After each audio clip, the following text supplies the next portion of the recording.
We might have just witnessed the greatest episode of anime ever. Sendai wasted no time getting started. We skipped the intro because we got 28 minutes of straight hands to get to. Yuta already dealt with Guru Patik the end of the last episode, so he's got 3 more to handle. This gross, disgusting, abominable bug, this luscious, vivacious, definitely gotta blur her woman, Uro, and Japan's definition of Tommy Tough Knuckles. I don't know why they always have this hairstyle, but he do got that shit on. Yuta gets to work on the cockroach immediately, calling on Rika to save the civilian rabble. The first face-off ends with the roach getting sliced and sent flying like the bug he is. And after the roach grows to the level of a tsunami, we get to see just how fast Yuta Akatsu can get down. Is he running on water? Is he running on the wall? Roach Boy sends 2 tornadoes of nastiness towards Yuta, but he easily shuts that shit down with a blast of cursed energy. After a battle of the blades, Yuta gets the shit beaten out of him. Give him grace though, because he can't use Rika because she's protecting the civilians, and he got blinded right before the sword fight.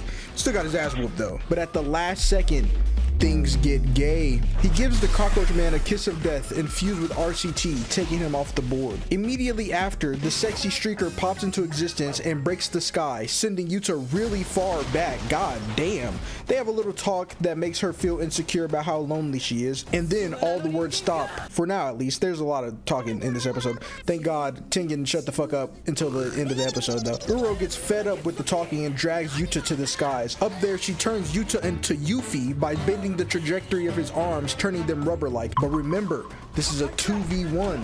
The man with the hair and the most cursed energy output of all the players, Ishigori, has joined the battle. Yuta puts the burners on Uro to take Ishigori out first, stylishly dodging a barrage of blast on the way. He appears behind him, and now the second phase of the fight starts. Ishigori explains he's had a fulfilling life, but he's a glutton and wants even more, a dessert to go with the full course meal of life he's already had. This allegory goes way overboard this episode, constantly being brought up, but it's the last time I'm gonna mention it because I don't really like it that much. After an exchange of fists and a buoy bump of cursed energy, Yuta sent flying again. Laser hair demolishes a building with his beam, but there's no people here, so we don't get a repeat of Shibuya. Yuta flies back into the building and gets all his punches read and blocked, and then popped in the nose. Lock in, droopy eyes, what are you doing? Yuta throws Ishigori through a window back outside, and then shows exactly what he learned from Miguel back in Africa. After getting pushed back again, he finds himself on the receiving end of a laser show and gives Sunny Lee a run for her money. He heals his damaged hand with RCT, but Laser Dome won't let up. They fight in a train tunnel and Yuta shows off his insane reaction speed once again. He runs up the wall like he's fucking Spider-Man again, and then proceeds to dodge the condensed light beams from Ishigori. He's been doing so much running. We learned that Ishigori's hairstyle deflates when he overheats his laser and has to put it back up before he can use it again. After throwing a train at Ishigori, they go into another building. Yuta punches him straight in the beam and gets his ass blasted straight to Uro, who then ping-pongs him back into another building. But that shit was light work for Yuta and his RCT. He thugs it out.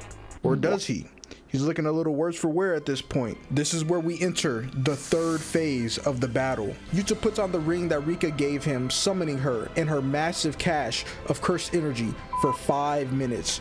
Just like in the movie, he uses Salmon Dude's curse technique, and it's here we learn Yuta's curse technique. He can copy the technique of other sorcerers. There's a prerequisite to it, but you don't learn that till later, so I'm gonna hold off for now. He stuns Uro with the curse speech, and him and Rika hit her with the Deku fist. Doing his best impression of Superman with the help of Rika, he crashes back into Ishigori. But Uro isn't out of the fight yet either. She turns the parking lot into a wave-like substance, and we get a true hand-to-hand session between him and Ray Gun Hair. Somehow Yuta and Rika end up jumping Uro again. Remember, there's no fair fights in JJK, but she pulls one over on them and makes Rika punch Yuta. That was the last thing she should have done. Rika don't play about her man. Ishigori hits this fresh ass pose and their 1v1 continues while Rika handles Uro elsewhere. Uro throws Rika at the 2 guys fighting and hits her special, Thin Icebreaker, clearing the battlefield. This is where the final phase of the battle begins, and we get one of the best panels of JJK animated. Ishigori hits the Matthew McConaughey chest bump once. Uro and Yuta look at him twice. Ishigori looks back their way. A 3rd time so hard it breaks the ground beneath his feet. A 4th time, and we get this cool ass reverberating shot of them looking at each other a 5th time that breaks the pillars keeping the building up. Then we get the wide shot of them standing in a triangle formation. Uro crosses her arms. Ishigori interlocks his fingers, palms forward. Yuta puts his left fist to his chest and his right hand forward facing up, signaling his power comes from his heart. The camera scrolls through each of them in their domain positions, and we finally get it, the 3-way domain expansion.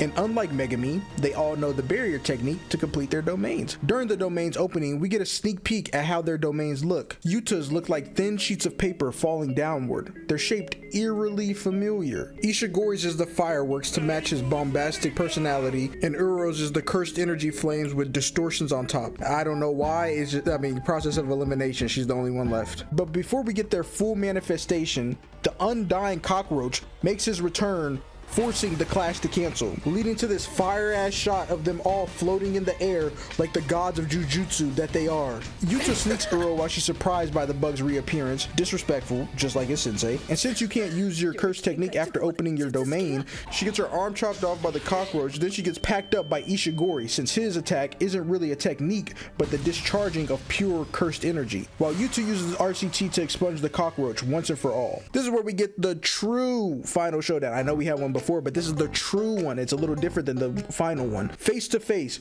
Yuta and Ishigori start charging their cursed energy, but instead of being smart and attacking before Ishigori can reach his maximum output, Yuta sees something. He sees 400 long years of yearning behind his gaze, filled with nothing but passion, and that yearning moves him eternally. So much so that Yuta, someone who doesn't even really like fighting, gives in to the battle high.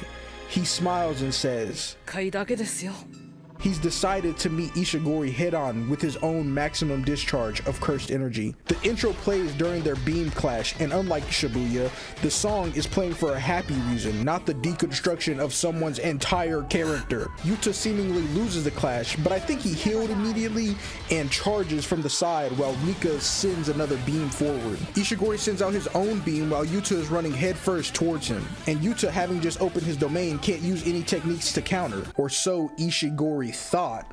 Yuta's curse technique was already off cooldown. He copies Uro's technique and sends the beam flying away. We learned that the prerequisite for Yuta to copy is to have Rika eat a piece of the person's flesh. Ishigori overheats and Yuta hits him with the thin icebreaker. Rika follows up with an overhanded bonk on the head, and Yuta goes for another thin icebreaker.